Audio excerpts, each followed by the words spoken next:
I'm here to tell you about what Jesus is doing in business school. Last year, I knew that God was up to something at Kellogg, the Master's in Business Administration program at Northwestern. What I didn't realize was how big he was thinking. My imagination couldn't have comprehended it, and as our speaker said this morning, I am not the Messiah. He is greater than I. Imagine God telling you this: you are going to host an event that's twice as large as your usual events, that will be open to the whole campus, that will boldly proclaim the gospel, and that will have worship music at it. Furthermore, it'll come out of a multi-ethnic partnership on campus, so you'll only be co-hosting it. Non-Christian students will be upset about this event, but only because they can't get in because all the seats have sold out. And yes, that's right, students are going to pay to come to this event. Wow. Now, one thing I think you need to understand about MBA programs is that while there's not open hostility towards Christianity, there's just no space to talk about it. It seems to be bad for business.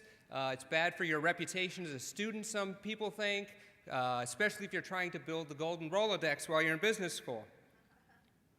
Now, the story I'm about to share, God's story, is how this all came about. It involves student initiative, evangelism, multi-ethnicity, and collaboration with other student groups. And it really is God's story, because I didn't do that much to get it started. I realized that God was focusing us on multi-ethnicity last year when a number of things happened. First, he gave me the most multi-ethnic leadership team at Kellogg that I'd had out of 10 leadership teams that I've worked with.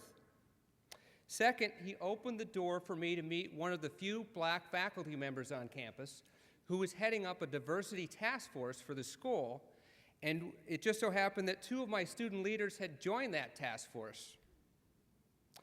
Third, one of my white student leaders and I had debated the previous year about whether or not multi-ethnicity and justice were an opportunity cost for doing evangelism.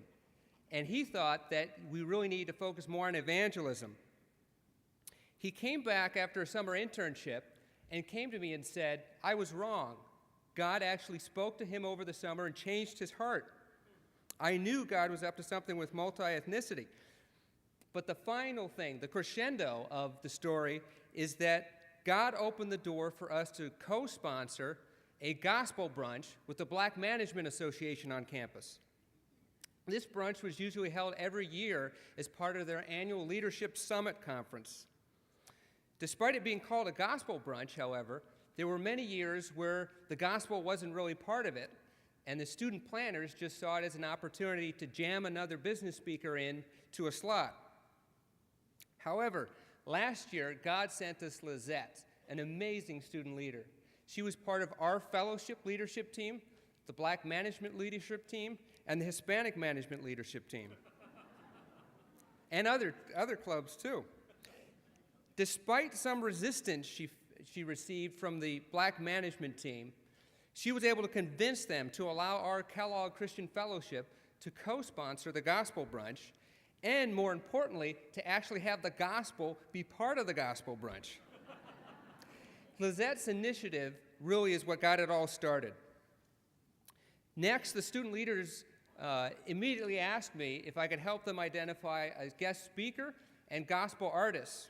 Most of my students moved from out of town, and they're only there for a short period, so they didn't know anyone in town.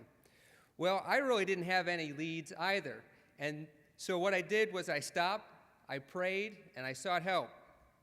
I really appreciated the teamwork I experienced from folks like Paula Fuller, Pete Hammond, Jim Lundgren, and others on staff, as well as some of my prayer partners. The student leaders eventually selected Reverend Henry Souls, the Chicago Bulls chaplain, and he really scored at the event. Here's what happened and what the result was. The event was sold out, with many being turned away at the door.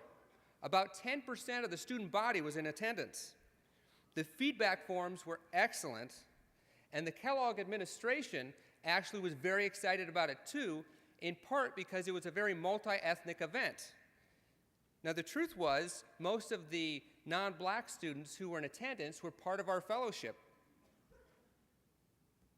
And we were ready for the event as well.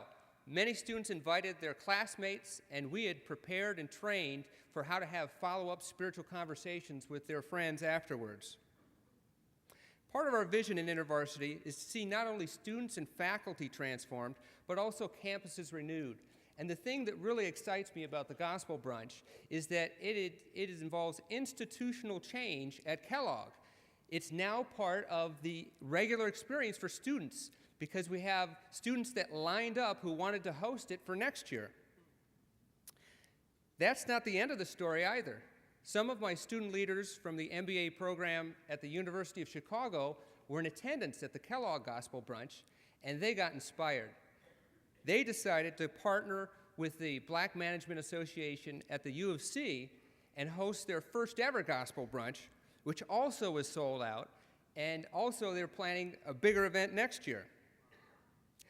God's story of transforming students and faculty, renewing campuses, and developing world changers continues through such student leaderships and partnerships, and we're all privileged to be part of it.